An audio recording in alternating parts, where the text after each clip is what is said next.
Hello दोस्तों, सबको जय माता दी। कैसे हो आप सब? आशा करती हूँ आप स्वस्थ व्यस्त और मस्त होगे और मेरे ब्लॉग को देखने के लिए भी तंदुरुस्त हो जाओ, तंदुरुस्त होगे। तो आज भागवत का चौथा दिन है। तो आज जा रही हूँ, मैं अभी तैयार हो रही हूँ। मैं पड़ोसिन का वेट कर रही हूँ। उन्होंने 11 बजे बोला था आज, पर वो आए नहीं अभी तक। तब मैं यहाँ सोचा थोड़ा सा ब्लॉग ही बना लूँ। आज मैं भागवत का ही ब्लॉग बनाऊँगी, ज़्यादा नहीं बनाऊँगी यहाँ अब। तो को देखो, आप देखो, एक सराना और एक खाए, एक पर एक खाए, एक पीछे खाए। 11 बज चुके हैं पर उठने का नाम तक नहीं ले रहा है। ऐसा नहीं सोचता कि चलो, मैंने बोला उसको वे चलो मुझे देर हो जाती है, थोड़ा बहुत काम कर ले, कुत्ते कालू को रोटी दे दे। पर नहीं, कालू को भी रोटी नहीं दी, उसको भी मैंने खुद रोटी दी, घुमाया उसको, खुद भैंस को पानी भी नहीं पिलाया है। क्या करूं, मुनिया हुई तो चलो सो करी तर लिया, बखी बुखी ये करी तर लिया, ये क्या करूं, स्वभाव रहा हूं है। इसके पापा इसको एक भी काम बोल दे, रवि ऐसा कर दे, उसको तो फटाफट कर लेता है, पर मेरा काम नहीं करता। एक भी काम नहीं करता। जी मैं ऐसा बोलो उसको मिला मेरा आऊं तो जो फोन दे तो ऐसे मेरा फोन लेने दे, जल्दी आगे जात कर देना फटाफट। एक ठुठड़ा जो फोन आ चलता बनिया, तभी उसकी जान नहीं छड़ता है। देखो देखो भी लगी रही, ये चल रहा, फिर रुकी जा, चल रहा, रुकी जा, फिर घंटा घंटा 2-2 घंटे फोन चलता ही नहीं है। फिर भी उसकी जान नहीं चढ़िया कहता नवा फोन ही है ले मार काम करो ता कर ले हो नवा फोन। और देखो मुंह ढकी है, सही है वे, क्या करूं मैं, स्वभाव रहे। तो मैं कर लेती हूँ पड़ोसनी को फोन, पड़ोसनी को। तो अंदर क्या साफ आ रहा है, वो बाहर नहीं आ रहा है इतना साफ। उठी जा बाबू, उठी जा, उठी जा, उठी जा, उठ जा, छोड़ा, उठा।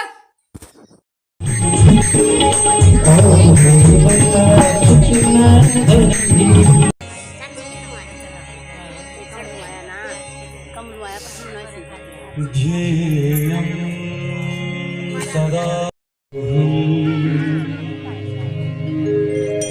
तीर्थास्पदं शिवविरिञ्चिनुतं शरण्यं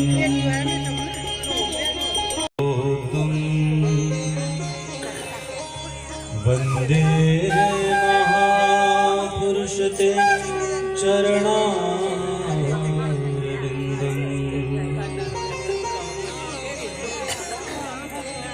कृष्ण त्वदीय पद पंकज पंजना अद्यैव हैं। और वहां पर मथुरा में जाकर यमुना जी में स्नान किया और मधुवन में जाकर बैठ गए और भगवान का भजन करने लगे। देखिए, जो पहला महीना लगा तपस्या प्रारंभ की तो त्रिरात्रांते है कपित्थ बदरासन, 3 दिन के बाद उठते हैं। एक बार भजन में बैठते हैं तो 3 दिन के बाद उठते हैं। और जो जंगल के जो फल होते थे जैसे कैंथ और बैर आदि, तो उनका भक्षण तृणपत्रादि भी। दूसरे महीने में अब तो 6 दिन के बाद उठने लगे। 6 दिन के बाद उठते हैं और केवल अब वृक्षों के पत्तों का भोजन करते हैं और फिर से भजन में बैठ जाते हैं। देखिए तपश्चर्या कैसी होनी चाहिए, एक 5 वर्ष के बालक से सीखना हमें चाहिए। कैसी तपस्या हमें करनी चाहिए। 5 वर्ष का बालक आज तपस्या कर रहा है। तपस्या का तरीका क्या है, ये गुरु की कृपा से ही प्राप्त होता है। तो जैसे ही तीसरा महीना लगा तो नवमे अनि अववक्ष, और अब तीसरे महीने में 9 दिन के बाद उठते हैं, यमुना जी का जल ग्रहण करते हैं और फिर से भजन में बैठ जाते हैं। अब जैसे ही चौथा महीना लगा अब तो यमुना जी का जल भी उन्होंने त्याग दिया और केवल वायु का भक्षण करने लगे। 1 महीना केवल श्वास लेकर ही उन्होंने भजन किया, लेकिन जैसे ही 5वां महीना लगा अब तो उन्होंने सांस लेना भी बंद कर दिया। जैसे ही 5वें महीने में सांस लेना बंद किया, अपने एक पांव के ऊपर खड़े हो गए, भुजाओं को आकाश की तरफ उठाया है और ऐसे हाथों को जोड़कर भगवान का भजन करने लगे। जैसे ही सांस को बंद किया है, अब तो पूरे ब्रह्मांड की जो प्राणवायु थी रुक गई।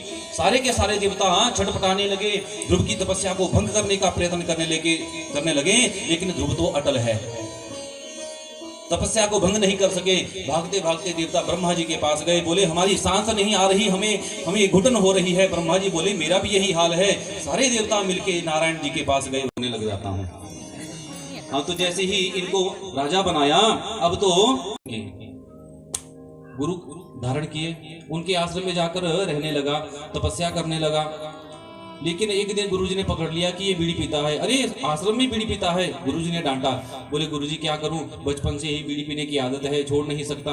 तो महात्मा जी ने सोचा, संत ने सोचा कि इसकी आदत छूट तो नहीं सकती है। बोले ठीक है तुम पी सकते हो, लेकिन एक नियम है। बोले क्या? बोले तुम रविवार के दिन बीड़ी पी सकते हो, उससे पहले नहीं पीनी है। बोले ठीक है। महात्मा ने सोचा कि धीरे धीरे इसकी आदत छूट जाएगी, जब नहीं पिएगा तो धीरे धीरे छूट जाएगी। अब तो वैसा ही करने लगा। एक दिन गुरुजी ने क्या किया, कुछ काम था तो उस कार्य के लिए चले गए। अब उस दिन रविवार था, अब तो बीड़ी पीने लगा और जो शिष्य थे उन्होंने रोका, बोले ये क्या कर रहे हो, आश्रम में बीड़ी पीते हो? बोले गुरुजी ने कहा है रविवार के दिन जो बीड़ी पिएगा उसका कल्याण होगा। अब तो महाराज सारे बीड़ी पीने लगे, उसने तो सभी को बीड़ी पीना सिखा दिया। तो कहने का भाव, शास्त्र कहते कुछ हैं और उनका अर्थ कुछ और होता है, लेकिन जो अल्पज्ञ होते हैं अपने ढंग से शास्त्रों के श्लोकों का अर्थ करते हैं, तो उनके साथ ऐसा ही होता है। तो बोले मेरा कल्याण कैसे होगा?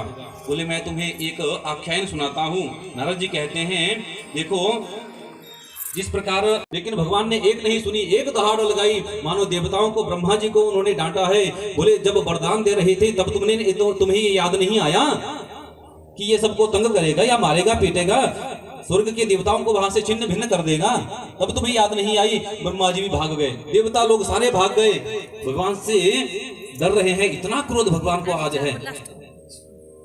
लेकिन जैसे ही संध्या कालीन हुआ, सायकालीन हुई, उसको पकड़ा है और देहरी के अंदर जाकर बैठ गए, देहरी के ऊपर बैठे हैं और अपनी जंघाओं के ऊपर रखा है। लेकिन कहता है, बोले मुझे वरदान प्राप्त हैं। बोले क्या क्या वरदान तुझे प्राप्त हैं? बोले मैं ना दिन में मरूँ ना रात में मरूंगा। बोले अभी ना दिन है ना रात है। बोले ना मैं ऊपर मरूंगा ना नीचे मरूंगा।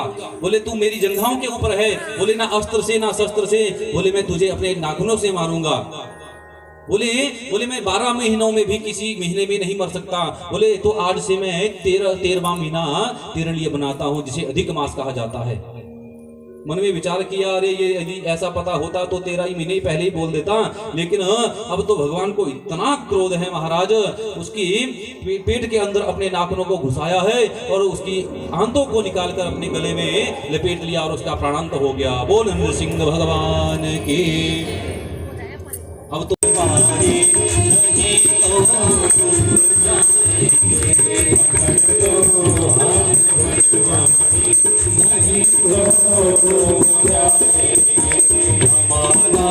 कुछ ना बिगड़ेगा, तुम्हारी लाज जाएगी।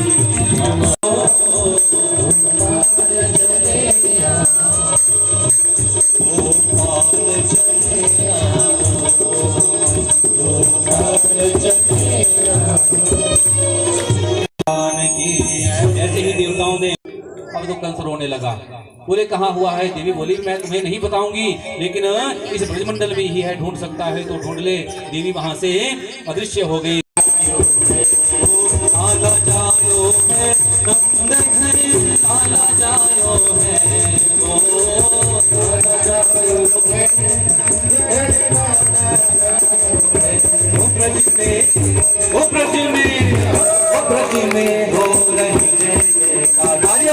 करते हुए वो हो रही जय जयकार रंग धरती बधाई हो दरबार बधाई हो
Hare